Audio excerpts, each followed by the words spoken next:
आज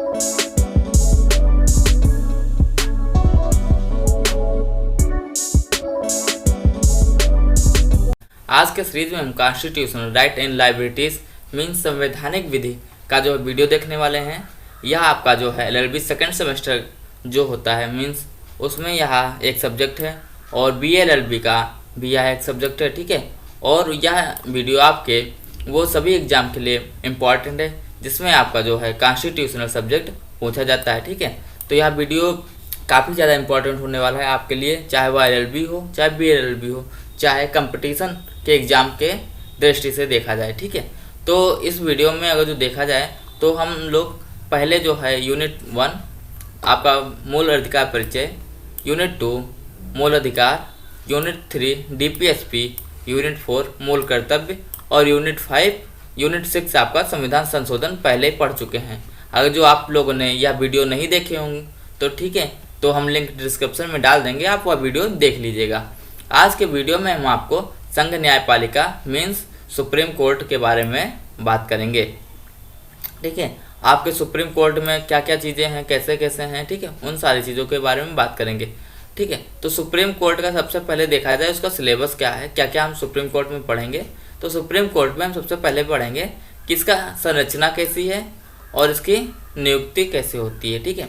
उसके बाद इसकी क्या अहर्यताएँ होती हैं, शपथ कैसे लिया जाता है और वेतन इसका कितना होता है, ठीक है।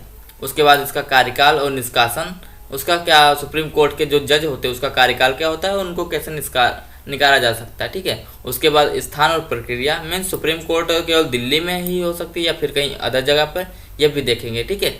और फिर उसके बाद जो सुप्रीम कोर्ट की स्वतंत्रता देखेंगे, उसके बाद शक्तियाँ और उसका क्षेत्राधिकार देखेंगे, उसके बाद जो है न्यायालय के अधिवक्ता, फिर उसके बाद जो सुप्रीम कोर्ट से संबंधित कुछ अनुच्छेद हैं उसके बारे में हम बात करेंगे, ठीक है। अगर जो आपको यह वीडियो अच्छा लगे तो प्लीज़ कमेंट और शेयर जरूर कीजिएगा, ठीक है। फिर हम देखते हैं अपना सुप्रीम कोर्ट यूनियन जुडिशरी क्या होता है, ठीक है।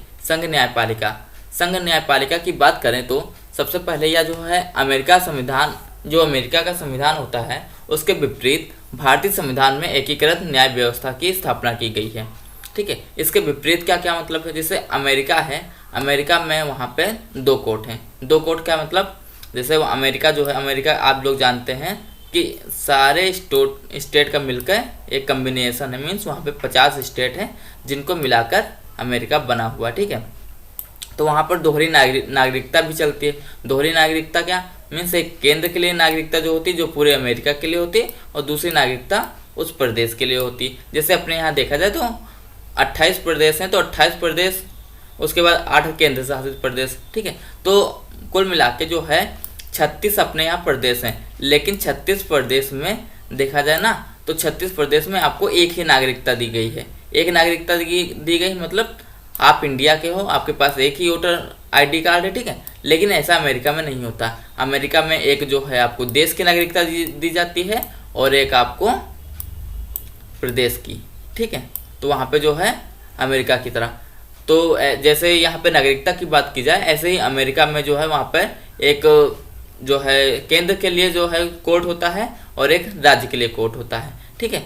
तो वहाँ के लिए दोनों के लिए नियम अलग अलग हो सकते हैं, लेकिन अपने यहाँ जो है केंद्र के लिए कोर्ट अगर जो सुप्रीम कोर्ट की बात करें और राज्य के कोर्ट की अगर जो उच्च कोर्ट की बात करें तो वहाँ पे जो है उसके दोनों के जो है एक ही उनका जो है शीर्ष देखा जाए तो एक ही है, क्योंकि अगर जो आपका सुप्रीम कोर्ट कोई चीज़ बोलेगा करने को तो उच्च कोर्ट आपका करेगा। लेकिन अमेरिका में जो है इसके विपरीत है, अगर जो सुप्रीम कोर्ट कोई चीज़ कह रहा है तो उच्च कोर्ट उस चीज़ को मना भी कर सकता है, या फिर उच्च कोर्ट किसी चीज़ को रेफर कर रहा है तो सुप्रीम कोर्ट वहाँ का मना भी कर सकता है। इसके कहने का मतलब ये है अमेरिका के समान विपरीत भारतीय संविधान में एकीकृत न्याय व्यवस्था की गई है, ठीक है, जिसमें शीर्ष स्थान उच्चतम न्यायालय व उसके अधीन उच्च न्यायालय हैं, ठीक है। एक उच्च न्यायालय के अधीन और राज्य स्तर के नीचे वाले न्यायालय होते हैं, ठीक है। अपने यहाँ आप लोग जानते हैं कि एक सुप्रीम कोर्ट है, ठीक है।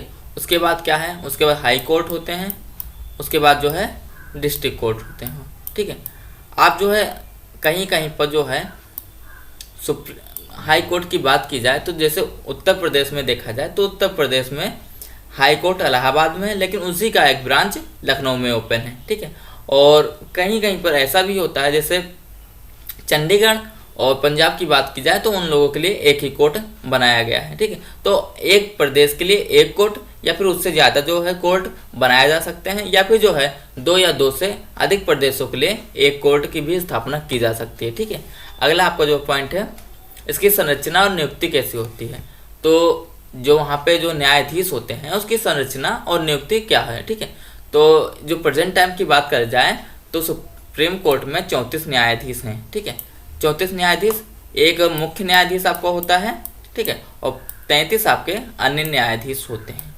ठीक है, लेकिन पहले जब आपका मूलतः ये जो है नहीं था। ठीक है, मूलतः संविधान में जो है मूलतः उच्चतम न्यायालय के न्यायाधीशों की संख्या 8 थी, जिसमें एक मुख्य थे और 7 अन्य न्यायाधीश थे। ठीक है, अगला आपको जो है 2019 में केंद्र सरकार ने उच्चतम न्यायालय की कुल न्यायाधीशों की संख्या 34 कर दी थी। ठीक है, तो यहाँ पर आपका ये क्वेश्चन बन सकता है कि न्यायाधीशों की संख्या 34 कब कर दी गई। ठीक है, तो वहाँ पे आपका ईयर पूछ सकता है। ठीक है, अगला आपका पॉइंट है, उच्चतम न्यायालय के न्यायाधीशों की नियुक्ति राष्ट्रपति करता है। ठीक है, नियुक्ति राष्ट्रपति करता है। जैसे अगर जो मुख्य न्यायाधीश की नियुक्ति की बात की जाए तो मुख्य न्यायाधीश के लिए जो एक मतलब मुख्य न्यायाधीश होगा उसके लिए क्या होगा, उसके लिए जो वहाँ पे अदर जो न्यायाधीश होंगे उनका जो है समर्थन लिया जाएगा। मतलब वहाँ पे एक फॉर्म टाइप का बना के उनका जो है न्यायाधीश का नियुक्ति होता है। ठीक है, एक फॉर्म बनाएंगे। ठीक है, वहाँ पर जो है जो अन्य 33 न्यायाधीश हैं उनके जो है वहाँ पे समर्थन लिया जाएगा। उसके बाद जो है राष्ट्रपति अपना समर्थन देगा, तब जो है मुख्य न्यायाधीश का चुनाव मतलब जो है उसकी नियुक्ति होती है। अगर जो अन्य न्यायाधीशों की बात की जाए तो वहाँ पर यह होगा कि मुख्य न्यायाधीश से जो है वहाँ पे समर्थन लिया जाएगा। मीन्स उससे जो है उसको जो है न्यायाधीश जो है मुख्य न्यायाधीश से ये बोलेगा कि चुनाव मतलब जो है नियुक्ति करने के लिए। ठीक है, उसके बाद जो है वो अकेले जो है मुख्य न्यायाधीश उस जो है अन्य न्यायाधीशों का चुनाव मतलब नियुक्ति नहीं कर सकता है। उसके साथ एक फॉर्म का भी स्थापना करनी पड़ती है। ठीक है, एक फॉर्म मीन्स एक कम्युनिटी या फिर आप एक कमेटी टाइप का कर सकते हैं जिसमें जो है न्यायाधीशों की भी कमेटी होती है। ठीक है, अगला आपका जो पॉइंट है, मुख्य न्यायाधीश के अतिरिक्त अन्य न्यायाधीशों की नियुक्ति में मुख्य न्यायाधीश आवश्यक होते हैं। ठीक है, तो यहीं पे आप जो आपका पॉइंट है, जैसे मान लो अन्य न्यायाधीशों की नियुक्ति होगी तो वहाँ पे मुख्य न्यायाधीश की अर्हताएं, शपथ और वेतन। ठीक है, आप जो है इसमें अर्हताएं, शपथ और वेतन देखेंगे। ठीक है, तो अर्हताएं में क्या होगी, मीन्स जो आपका सुप्रीम कोर्ट का जज है उसके बनने के लिए आपको क्या क्या चीज़ें आवश्यक हैं। तो उसके लिए नंबर 1 पे आपको भारत का नागरिक होना चाहिए। ठीक है, और 5 साल जो है आपने उच्च न्यायालय के न्यायाधीश का जो है के तहत जो है आपने काम किया हो। मीन्स आप जो है उच्च न्यायालय के 5 साल तक न्यायाधीश रहे हों। अगर जो आप न्यायाधीश नहीं रहे हों तो आप कुल 10 वर्षों तक एक वकील रहे हों। ठीक है, विभिन्न न्यायालयों में मिलाकर 10 वर्षों तक आप वकील रहे हों। ठीक है, ये चीज़ें हो गई। उसके बाद राष्ट्रपति के मत में उसे सम्मानित न्यायवादी होना चाहिए। मीन्स जो वहाँ पे जो है 5 साल का जो न्यायालय में न्यायाधीश रहा हो या फिर जो 10 वर्ष तक जो है वकील रहा हो, वह राष्ट्रपति के जो है मत में जो है सम्मानित न्यायवादी होना चाहिए। मीन्स उसको राष्ट्रपति को लगे कि वह जो है एक अच्छा न्यायवादी है। ठीक है, अगला आपका पॉइंट हो जाएगा, न्यायाधीशों की न्यूनतम आयु जो है संविधान में उल्लेखित नहीं है। ठीक है, और उच्चतम न्यायालय के न्यायाधीश को शपथ राष्ट्रपति दिलाता है। ठीक है, अगर जो राष्ट्रपति नहीं है तो राष्ट्रपति जो है किसी को अपना पदभार सौंप कर जो या फिर किसी को कहकर वह राष्ट्रपति को शपथ दिला सकता है।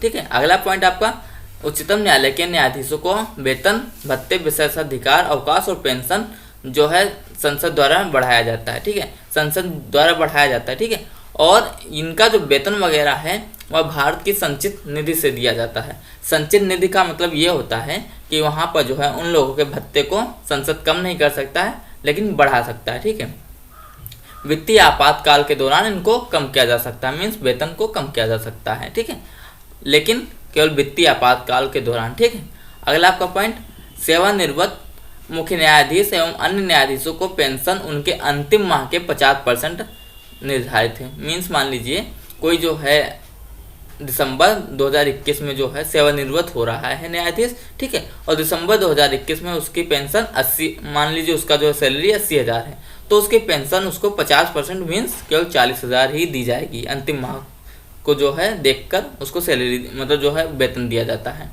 उसका पेंशन, ठीक है। अगला आपका पॉइंट है न्यायाधीशों का वेतन संचित निधि से दिया जाता है, ठीक है। अगला इनका कार्यकाल और निष्कासन, ठीक है। न्यायाधीशों का कार्यकाल 65 वर्ष की आयु तक है, ठीक है। इसमें जो है कहीं 6 वर्ष भी हो सकता है, लेकिन जो है 6 वर्ष नहीं 65 वर्ष ही इसमें किया जाता है, ठीक है।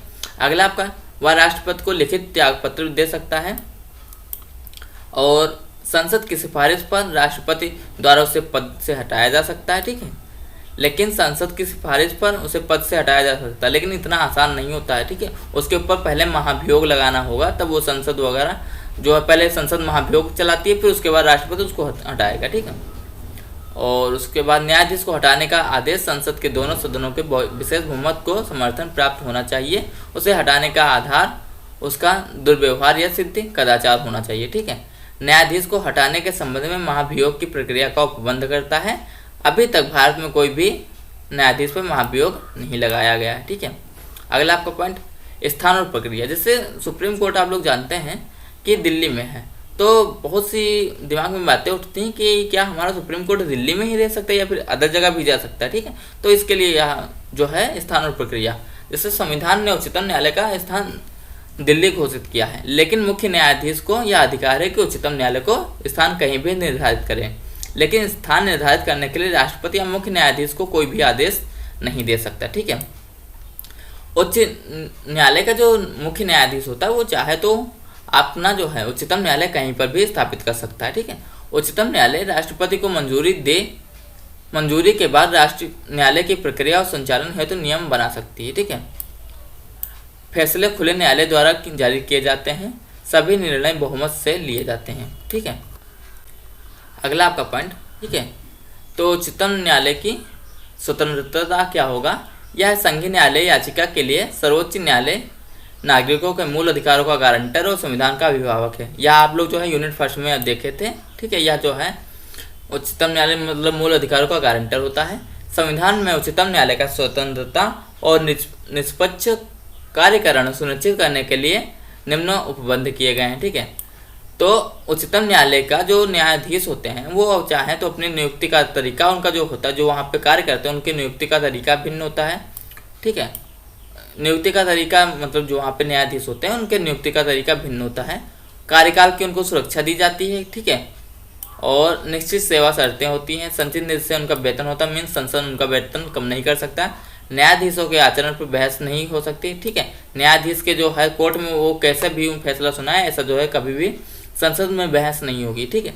सेवानिवृत्त के बाद वकालत पर रोक, मीन्स वहाँ पे मान लीजिए कोई न्यायाधीश है, ठीक है, तो उसके बाद वह वकालत नहीं कर सकता, ठीक है। अपनी अवमानना पर दंड देने का अधिकार, मान लीजिए कोई न्यायाधीश जिसे अपनी जो है अभी आपने बहुत पहले मूवी आई थी जॉली एलएलबी में जो है क्या होता है, वह जो है अपना जो है जूता फेंक कर जज को मार देता है, उसका जो क्लाइंट होता है, ठीक है। तो वहाँ पर जो है वो जो अपना न्यायाधीश होता है, मान लीजिए वहाँ पर डिस्ट्रिक्ट कोर्ट की बात की जाए तो वहाँ पर डिस्ट्रिक्ट कोर्ट का भी जो न्यायाधीश होता है, ठीक है। तो वहाँ पर जो है जज की अवमानना की गई, जिसके तहत उसको जो है उसके क्लाइंट को सजा सुनाई गई थी, ठीक है।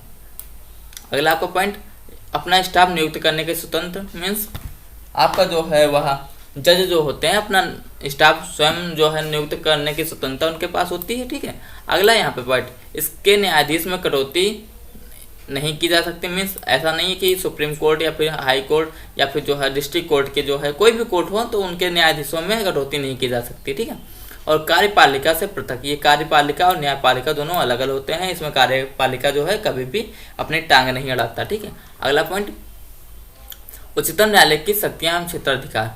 इसके क्षेत्र अधिकार और इसके वर्गीकरण है क्षेत्र न्यायाधिकार, अपीलीय क्षेत्राधिकार, सलाहकार क्षेत्राधिकार, अभिलेखों का न्यायालय और न्यायिक समीक्षा की शक्ति, अन्य शक्तियाँ इसके पास ये होती हैं, ठीक है। यहाँ पर आप देख लीजिए। अगला आपको पॉइंट, ठीक है, इसकी शक्तियां क्षेत्राधिकार। आर्टिकल 143 क्या कहता है? राष्ट्रपति को 2 श्रेणियों के मामले में उच्चतम न्यायालय से राय लेने का अधिकार होता है, ठीक है। आर्टिकल 143 कहता है राष्ट्रपति जो है उच्चतम न्यायालय के न्यायाधीश से सलाह ले सकता है। ठीक है, नंबर 1 पे सार्वजनिक महत्व के मामले पर विधिक प्रश्न पर, और नंबर दूसरे पर किसी पूर्ण संवैधानिक संधि या समझौता प्रश्न विधा और किसी विवाद के उत्पन्न होने पर वह सलाह ले सकता है। कौन? राष्ट्रपति। ठीक है, अगला, पहले मामले में उच्चतम न्यायालय अपना मत दे सकता है और देने से इनकार भी कर सकता है, लेकिन दूसरे मामले में उच्चतम न्यायालय राष्ट्रपति को अपना मत देना अनिवार्य है। राष्ट्रपति बाध्य नहीं होगा उच्चतम न्यायालय की किसी भी सलाह को मानने के लिए। ठीक है, अगला पॉइंट, इसके पास न्यायालय की अवमानना पर दंडित करने का अधिकार है। इसमें 6 वर्ष से लिए या फिर जो है 2000 तक दंड या दोनों शामिल है। ठीक है, अगला पॉइंट, उच्चतम न्यायालय में न्यायिक शक्तियां हैं। इसके तहत केंद्र और राज्य दोनों स्तरों पर विधवा कार्यकारी आदेशों का संवैधानिकता की जांच की जाती है। ठीक है, अगला आपका पॉइंट, उच्चतम न्यायालय की शक्तियां एवं क्षेत्राधिकार। ठीक है, वही वाले पॉइंट आपके चल रहे हैं। ठीक है, यह राष्ट्रपति और उपराष्ट्रपति के निर्वाचन के संबंध में किसी भी प्रकार का विवाद का निपटारा करता है। ठीक है, मान लीजिए राष्ट्रपति उपराष्ट्रपति के संबंध में किसी बात का यह निपटारा कर सकता है। ठीक है, अगला आपका पॉइंट, या संघ लोक सेवा आयोग के अध्यक्ष मीन्स यूपीएससी के अध्यक्ष एवं सदस्यों के व्यवहार पर आचरण की जांच करता है। यदि दुर्व्यवहार या दोषी पाया जाता तो राष्ट्रपति उनको हटाने की सिफारिश कर सकता है। मीन्स राष्ट्रपति को वह उनको हटाने की सिफारिश कर सकता है।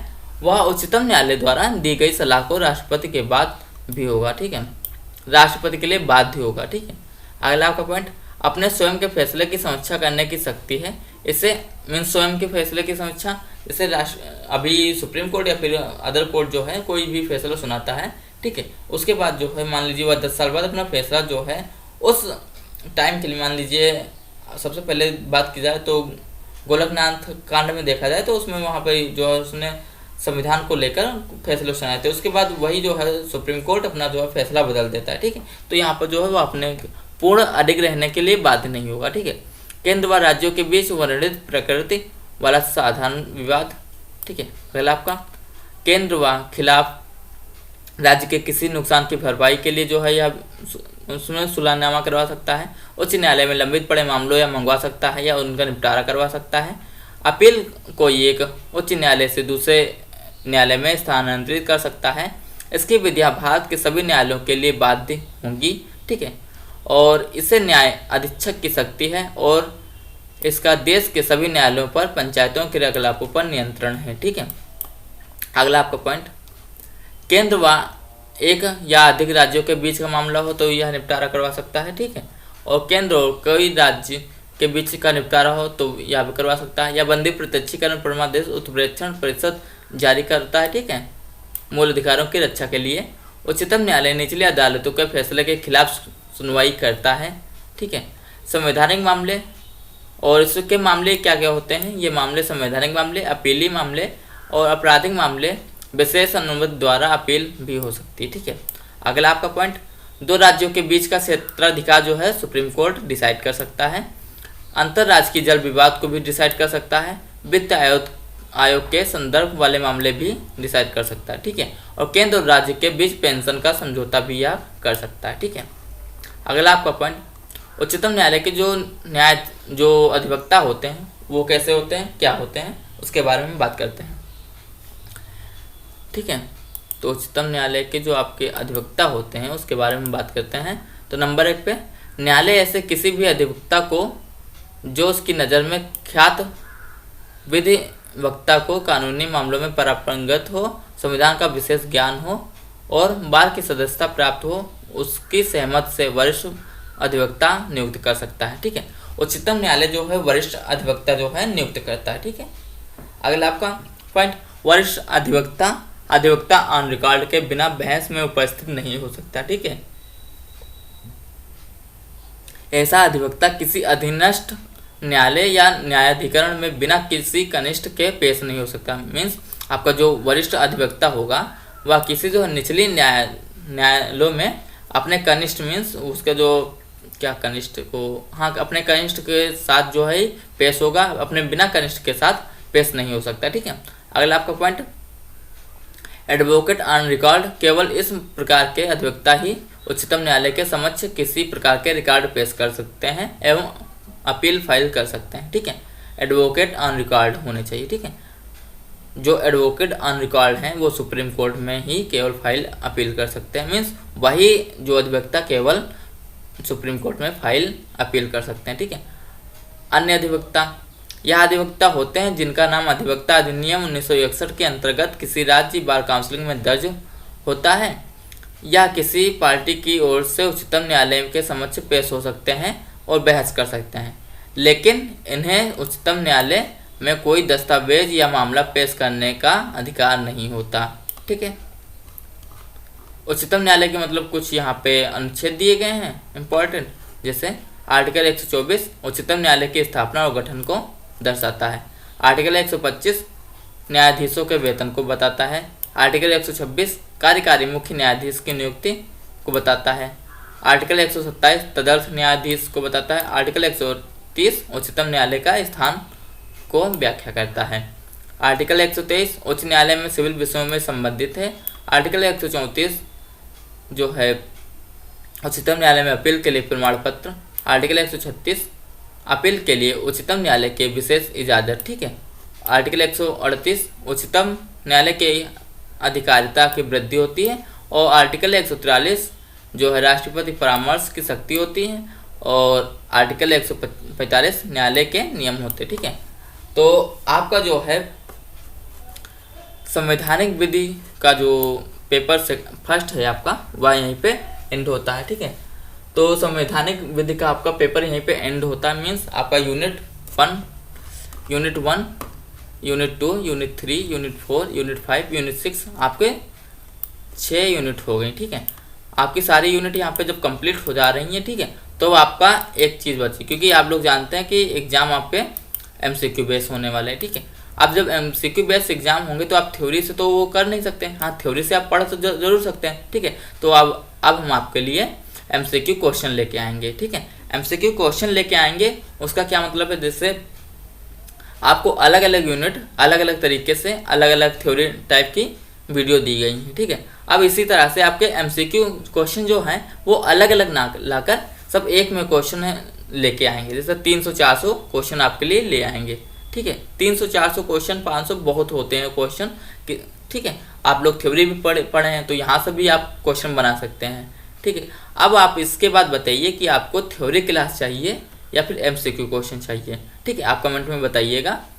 आप जो है अगर जो आपको यह वीडियो अच्छा लगे तो प्लीज़ सब्सक्राइब और शेयर ज़रूर कीजिएगा और कमेंट